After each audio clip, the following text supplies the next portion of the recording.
kami perlu menyampaikan bahwa yang kita ajukan ke pengadilan negeri itu bukan sengketa pemilu. Ya, ini banyak disalahpahami. Karena kita juga paham bahwa pengadilan negeri tidak punya wewenang untuk mengadili sengketa pemilu.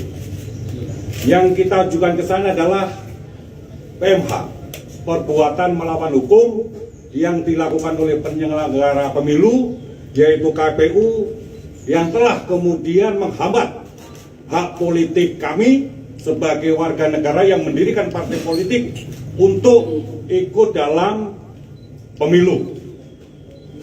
Itu yang menjadi materi utama dari permohonan gugatan kita di Pengadilan Negeri Jakarta Pusat. Perlu diketahui, sebelum kita melakukan permohonan ataupun gugatan ke Pengadilan Negeri Jakarta Pusat, kita sudah melakukan upaya hukum. Upaya hukum sesuai dengan undang-undang, sesuai dengan aturan-aturan yang berlaku. Pada saat kemudian kita dinyatakan tidak lolos verifikasi administrasi, kita sudah melakukan langkah-langkah hukum, upaya-upaya hukum ke Bawaslu, kemudian ke PT UN, tetapi hasil dari proses upaya hukum yang kami lakukan itu buntu.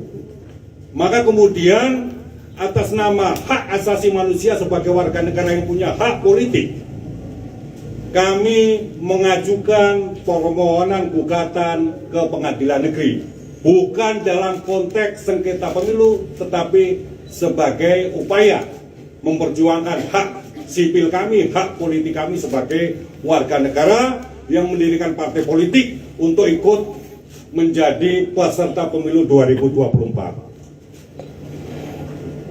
Atas nama hak asasi manusia sebagai warga negara, kami meminta dengan upaya hukum yang sudah kami lakukan, kami meminta agar hak kami sebagai warga negara untuk berpolitik, mendirikan partai politik dan menjadi peserta pemilu harus dipulihkan. Karena dari keputusan Pengadilan Negeri Jakarta Pusat sudah terbukti bahwa KPU melakukan tindakan ataupun perbuatan melawan hukum.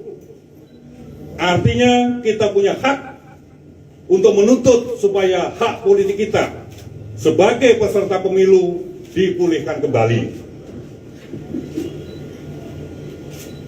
Untuk itu kami sangat menghormati apa yang sudah diputuskan oleh Pengadilan Negeri Jakarta Pusat, dan kami menghimbau agar semua pihak menghormati